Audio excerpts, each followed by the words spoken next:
There we go. So we're in the fours. We did tens, we did sevens, and now the mission is going to deal with fours, and the fours are a couple of weeks worth of fours. There's a bunch of Mishna10 with fours, and just really incredible ideas. Let me just mute everybody. Just incredible ideas in each Mishnah. Tonight's Mishnah is as follows. The Mishnah says that there are arba midos, there are four characteristics in people. Haomer shali shali, and this is talking primarily about the way that people see their place in the world and their relationship to their things in the context of other people.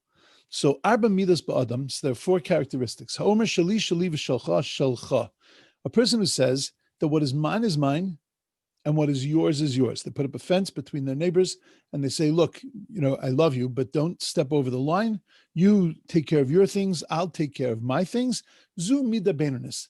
Mida beinunis means that that's like it's a middle of the road. It's okay. It's okay. There's nothing wrong with that. V'yesh omrim, however, there are those that say that characteristic of you take care of your own, I'll take care of my own, that is midas stone. That is the attribute of stone, which we'll learn much more about in a few minutes. But that's it. And the midas stone means that it is the absolute pinnacle of the worst. It is the lowest that a person could be. Shali v'shalcha, shalcha shali. What is mine is yours, and what is yours is mine. Is amaretz, is a moron. It's ridiculous. No, what are you doing? You're saying, look, you take care of my peckle, I'll take care of your peckle. Take care of your own peckle. What are you bothering with mine? You take care of yours, I'll take care of mine. But rather, you say that, you know what, I'll take care of yours, I'll switch you. No, the end of the day, nobody wants to switch with anybody else. No smart person wants to switch with anybody else. You look at other people and you say, I wish I had their life. And then you get into the life and you realize, you know what, give me mine back. I don't need this. Right? So it's foolishness. It means you're not thinking and you're not seeing into it. So if that's the case, so then that's a midas, that is the namar, that's an ignoramus. Shali shalcha v'shalcha shalcha. What is mine, and what is mine is yours, and what is yours. That is a chassid, that's a pious person. Because that's a person that says, look, I want you to keep whatever you have, and I want to share with you that what I have, I want to share that with you. I want to give you that also. That's a person who's really worried about other people. That's a pious person. Shali v'shalcha shali. What is mine, and what is yours is mine. That's the U.S. government. I mean, that's a Russia. That's a wicked person, right? So when you look at this Mishnah, first, you got to ask yourself, what's the Mishnah really teaching me? I mean, what about this didn't I know? What I didn't know that if a person says what's yours is mine and what's mine is mine, that is absolute wickedness. When a person says what's yours is yours and what's mine is yours, mikasa sukasa, my life is your life, whatever I can do for you, that's a righteous person. I didn't know that. Oh, I'm glad I have Pirkey Avos to teach me that. Right? That's obvious. To say that a person is being a fool when they say what's mine is yours and what's yours is mine, it sounds so benevolent, but it's so ridiculous. I know that. So what's the Mishnah really coming to teach me? So I think the Mishnah is coming to teach me a principle, but it's coming out of that very first part. Because let's analyze that a little bit. A person who says what's mine is mine and what's yours is mine, and what's yours is yours. Zumida beinunis. That's middle of the road. That's okay. It's good. But there are some that say that that's wicked, that's the worst. It's midas sdom. It's like living like the Sodomites, which we're going to talk about again. Talk about in a few minutes. My problem with that is that very rarely do you have something that some people consider to be good. It's good to go, and other people consider that's absolutely the worst. It's usually one step away from each other. That's middle of the road. It's like it's like a little bad. No, it's very bad. Or it's okay. It's not so okay. We don't go so dramatically on both ends where one opinion is going to say it's good. It's a good human characteristic, a good way to live your life. And on the other hand, we say, no, that's midas stone. So that's my first problem. It's weird. It doesn't seem to make sense. My second problem is that it implies that the midah of Sdom, the characteristic of Sdom, on some level might be okay for some people. Because if you're going to tell me that some people consider this okay, and the Mishnah is fine with that, that means that it really is at the end of the day, it's really okay. How can it be okay and also be, according to some people, be something that's so vicious and wicked, something so terrible, it's on the bottom rung of society, it's midah Sdom. How could you have like that? My third problem is, let's look at Sdom. I'm not sure that everybody's familiar with who Sdom was. Sdom was a city in the time of Abraham. It was, I mean, you can go there today to the area where Sdom was, that's down by the Dead Sea. So Sdom, you can also see, well, we'll get there in a second, but Sdom was a city where when Lot and Abraham split up from each other, and Abraham said, you go one direction, wherever you go, I'm going the opposite direction. So Lot went to Sdom, which is strange because Lot was brought up in Abraham's house, a house of kindness, and he went to a place that was so wicked, and he became the governor of Sdom. Now, some say that he really wanted to impose better policies in the city of Sdom and see that if he could try to change them, but that's hard to say, and it doesn't seem that he was successful at all. He gets to the city of Sdom. What was the city of Sdom about? So one famous story of the city of Sdom, that you weren't allowed to help anybody from outside of the city. And if you helped anyone from outside of the city, it was death penalty. So the Medrash tells the story of a woman who wanted to help other people, so she took black bread, stale black bread, and she put it by her door and left it outside in the weather, and she left it there for whoever would need, they can come and get it. Now, the concept is a good concept. She knew she couldn't help anybody, so she didn't want to get caught, so she just put it outside, but she put junk outside. They caught her. They covered her in honey. They tied her to a tree, and the bees stung her to death. This is the kind of justice that was in the city of Sodom. You know, you want to say that this is a bad thing, so kill her, right? Throw her out of the city, right? Do something to punish her so that everybody else knows that this is something that's bad. But to cover her in honey and let the bees kill her is a violent death. It's a horrific death. It's not normal. What was going on in the city of Sodom? Why would they live on such a level? You know, the Medrash says that when you walked into the city of Sodom, everybody in Sodom had to be the same size. So if you were tall, so they would cut your feet off. And if you were short, they would stretch you. They would try to stretch you. What was what we say, you know, the Havamina? What was the presumption? Like, why did they need everybody to be on the same size? Why was that such a critical thing in the city of Sodom? Why was that so necessary? Our rabbis tell us that King Messiah, Melech HaMashiach, comes from the city of Sodom. And they tell it over dramatically that God had a precious pearl. He lost the pearl in the sand, and he found that pearl in the city of Sodom. What does that mean? So who was the pearl? Who was King Messiah? Ultimately, David HaMelech, King David. We say that Mashiach is Ben David, is the son of David. So how did David get to the city of Sodom? What it's referring to is David's lineage. Who was David's grandmother?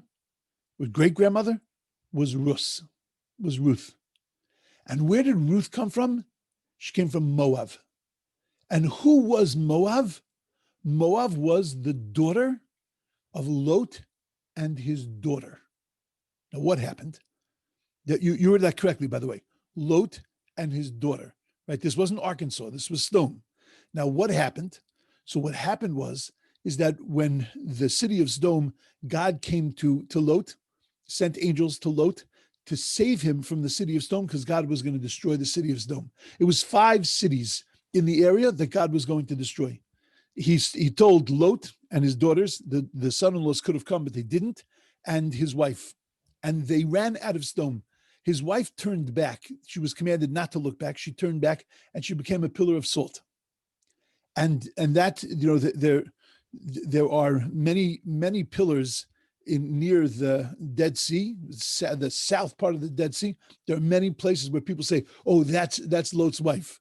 I don't know how you tell one pillar of salt from the other pillar of salt, right? She was a brunette. Like how do you tell? How do you know which pillar of salt? But be that as it may, she became a pillar of salt, and then they ran away and they went up to a mountain and they saw the destruction of their whole area. So the girls assumed that there was no one left, and therefore they had to repopulate the world. And the way to repopulate the world, there was only one man left, and that was their father. So they got their father drunk because they knew he wouldn't acquiesce otherwise.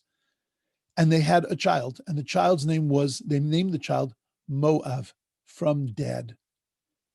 Now, I say this often, you have to think about how brazen, how disgusting that was. Moav. Imagine sitting in a play group, right? And they're all sitting around and say, "Well, what's your kid's name?" Jason. "Oh, wonderful. What's your kid's name?" Elizabeth. "And what's your kid's name?" "Gift from dad."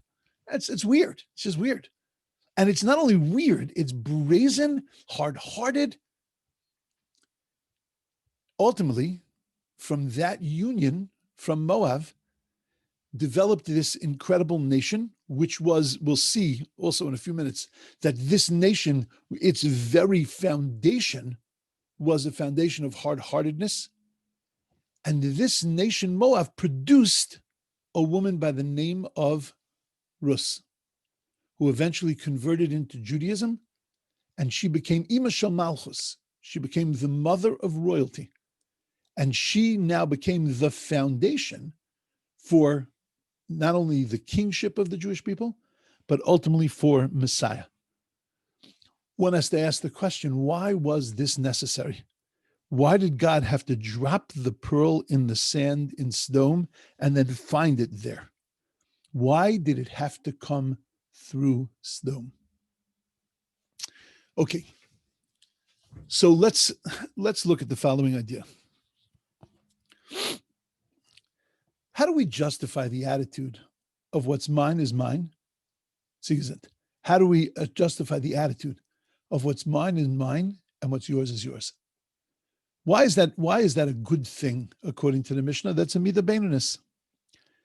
Because really what you're doing is you're separating the world and you're saying, you take care of your part of the world, I'll take care of my part of the world, and you take care of your business, I'll take care of my business.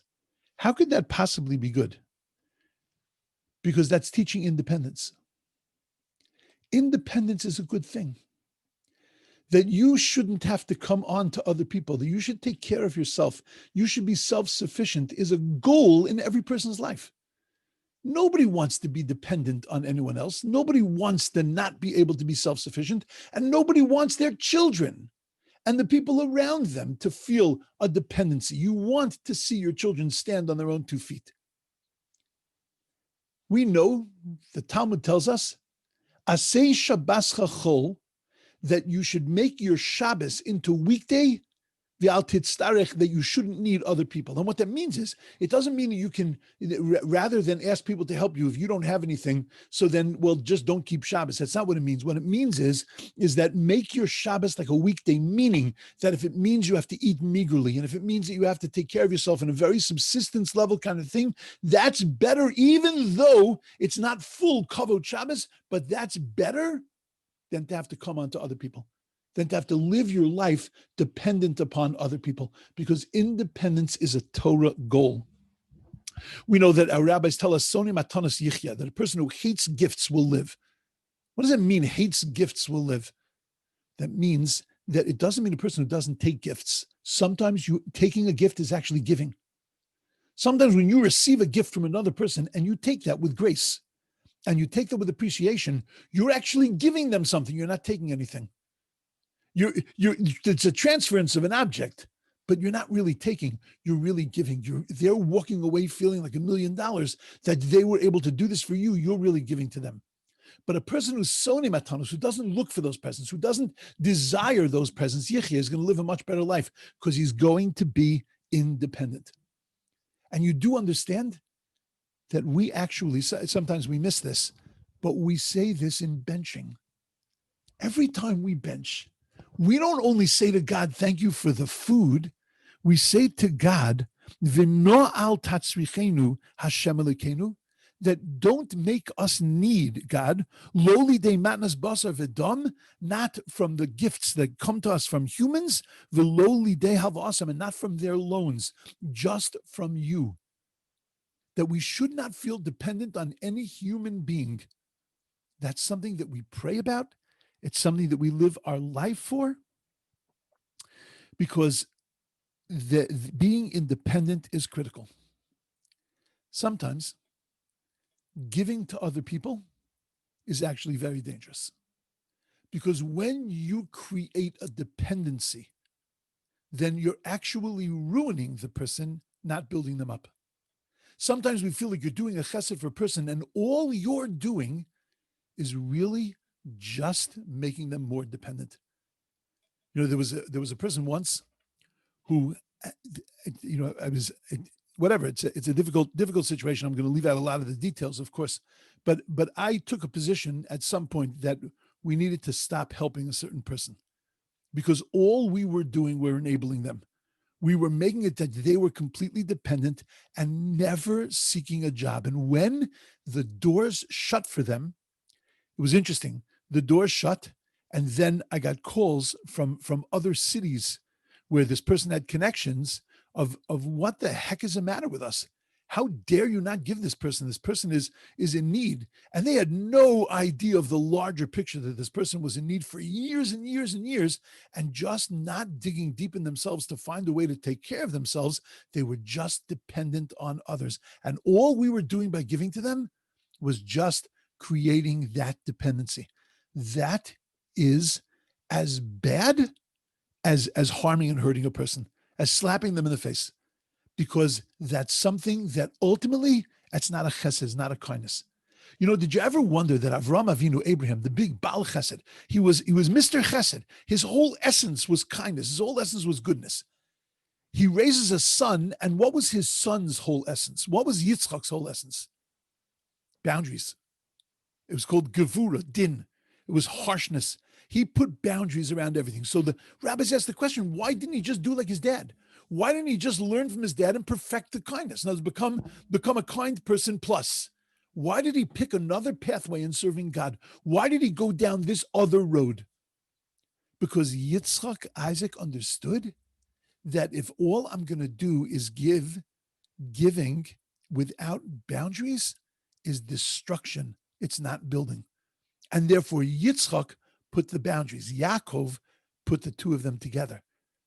And Yaakov was able to and that's called emes, it's called truth or beauty. When you can take the unbridled giving and put the proper boundaries around it, that is considered something that's beautiful, because that is not creating a dependent person. There's nothing wrong with giving. There's nothing wrong with chesed. There's nothing wrong with kindness, but it has to be used at the right time in the right way. In Sdom, they also held that the independence was critical. But they held that independence was critical uber alles, over everything. And therefore, everybody had to be the same size. Because if one person is a little shorter than the other people, then people are going to feel, they're going to feel, oh, let me take that off the top shelf for you. Let me help you. You're a short person. Or you're a very tall person. You know, I can rely on you to do certain things for me because you're very tall. But no, everybody has to be independent. And therefore, if you're longer than me, I'm going to make you my size. And if you're shorter than me, then I'm going to stretch you to make you my size, because I cannot take the risk of you being dependent on me or me being dependent on you. And that is what the midah, what the characteristic of Sdom was. When does a desire to be independent turn into change from a midah beinonis, from a middle? No, it's okay. It's good to want to be dependent. I set my boundaries, you set your boundaries, and we'll be dependent. We're independent. When does that become midah Sdom? When does it cross the line and become the characteristic of stone, when it becomes militant and angry and fiercely defending independence. Why? Because I'm worried that if I'm going to help you, then you're going to help me, and there is going to be a certain expectation. When I give you, and I give you again, that this is going to build an expectation, and I don't want to build an expectation because that is against the concept of independence. I'll tell you an incredible thing. I've said this many times. I've learned a lot from my years of giving lollipops to children on Shabbos. It's like one of my, one of my things of writing a book about parenting and about becoming a human being from the lollipops. I learned about parents and about the way they parent their children, and I also have in my mind to go back to some of those children and see where they're holding when they're 30 and 40, because they were on the road to becoming monsters. And their parents were helping them become monsters, actually showing them how to become monsters. I would give out lollipops on Shabbos, as everybody knows, and the kids would come up, and I would hold out a bag of have the bag of lollipops and another bag sometimes in my stender. So a kid would say, I give him a lollipop, and say, I don't want that one. I want from the other bag. Yeah, the other bag is closed. This bag is open. No, I want from the other bag. It's the same lollipops. Okay. Then, I would hold out, I would give a kid a choice, red, yellow, green. And I know, there were some kids that each week would take the same color, but I gave them a choice. Fine, that's a different story. But, you give the kid a lollipop, and the kid says, I want the other color. No, sweetie, just take this and say thank you. And you had three kinds of kids, really. The one that would say, you're right, thank you, and go away with the lollipop, happy, fine, everything's good. They got their little jolt, and they came back to normal. Good. Then you had those kids that took the lollipop, but it was like, and they walk away. And then there were kids that would break out in hysterical crying. And then you had two different types of parents. You'd have the parent that would come up and say to the child, why are you crying? I want the other lollipop. And the parent would say to the child, take the lollipop and say thank you. What's the matter with you? And then you would have the parent. There was actually three types of parents. Then you would have the parent that would say to me, just give the kid the lollipop he wants. Okay, look, I'm not the kid's parent, but come back to me in 20 years, and when you're having tsaros with this child and the child is a monster, come back to me. But then there were those that were going to be horrific monsters, because what the parents did, after I would walk away from my seat on the way to Kiddush, the parent would come up and would pull out from my stender, would pull out the bag of lollipops, take the lollipop they wanted for their child, and then and all was good. That child is going to be in jail one day. I mean, that's the modeling for that child was something incredible.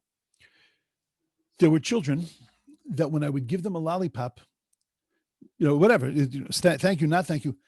And then they would come to me, there would be kids that would come to me during Kiddush, and they would say, I didn't get my lollipop. I didn't get my lollipop. I don't know if you ever noticed in shul, but Bertie Wolf, when he would give out his chocolates, he had this thing that the kids, there was an old man that sat next to him, a Holocaust survivor, Mishna10, and he made them say good Shabbos to Bertie, to himself, and to Mishna10, because he didn't want them to ever slip into feeling that it's Magili, it's coming to me. There's an expectation. You gave me a chocolate last Shabbos. You gave me chocolate the Shabbos before. Well, now I want my chocolate. And I'm here for my chocolate. In other words, this is something I want my deposit. Like I want my chocolate. And that dependency is a dangerous dependency. In Sdom, they didn't figure out healthy ways in order to be able to protect that dependency. In Sdom, there was a militant, vicious, violent kind of defense, so that they would never slip into that place of becoming dependent. I don't want to be controlled by you, and I don't want you to control me.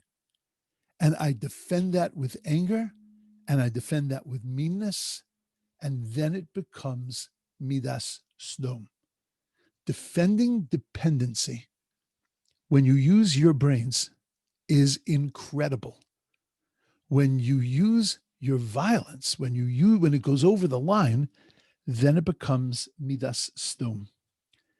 But the question, of course, is how does it get to midas sdom? How does it get to a sodomitic kind of attitude? What's the difference between midah beinonis and midas sdom? The difference is me. Because when I want you to be independent, and I'm concerned about you, I don't care that you're coming on to me. I don't care that I'm constantly having to support you. It's not about me. I've got the means to take care of you. I've got the koyach to take care of you. But I'm worried what it's going to do for you. What kind of person is it going to make you? When you look at your children, you'll find what you need to take care of your children. You will do anything for your children, but you know that at some point doing for them is going to, it's not about you and depleting your resources. It's about hurting your children. When it's about the other person, then it's midah beinonis, because at the end of the day, if I'm worried about you, at the end of the day, if you really need me, I'm there for you. I won't let you flounder. I won't let you fall apart. You have nothing to worry about. I'm ultimately going to be there for you.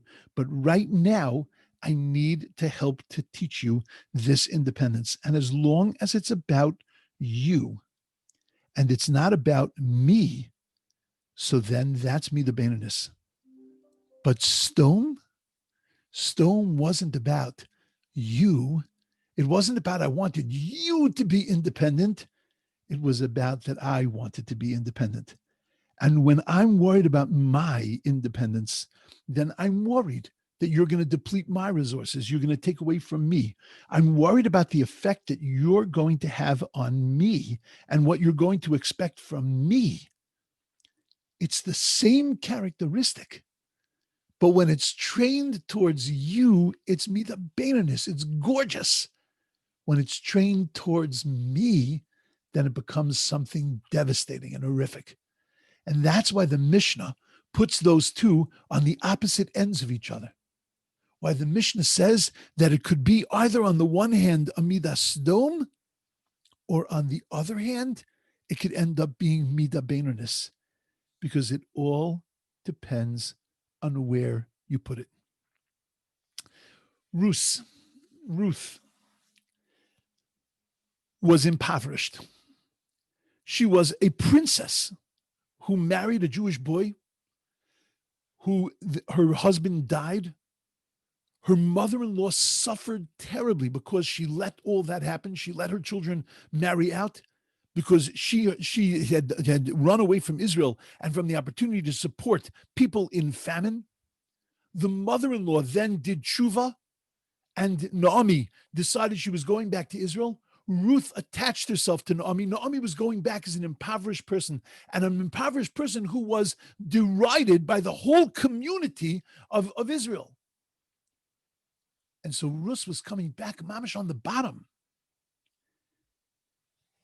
You have to understand where she came from. Her shviger, her mother-in-law, was Rockefeller's wife. Right? They were the most wealthy people in Israel, but they abandoned everyone, and they became impoverished.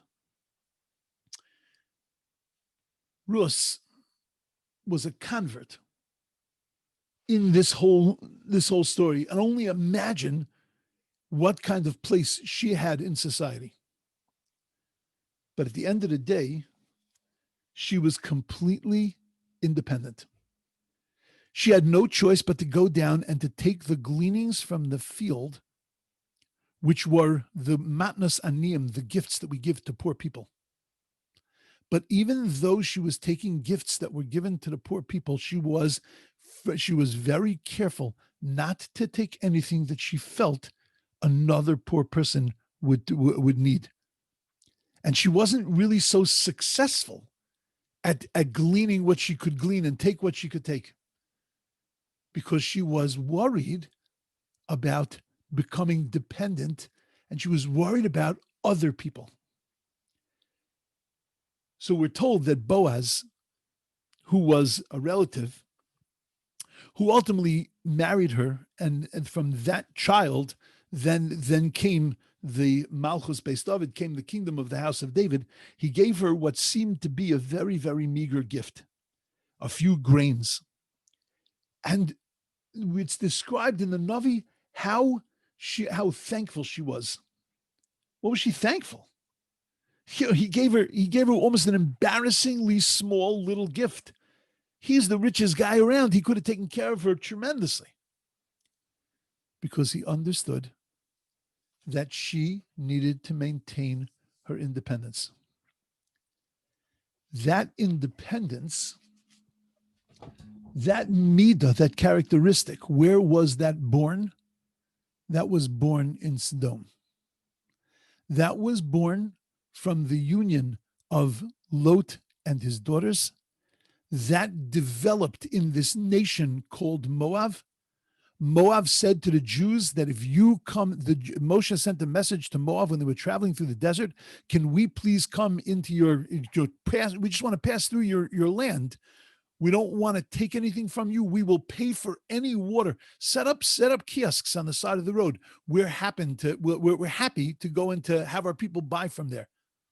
Moshe didn't want to take anything from them, but they were so fiercely defending their independence that they would not allow the Jews to cross through. And they said to them that if you pass through here, we're going to kill you.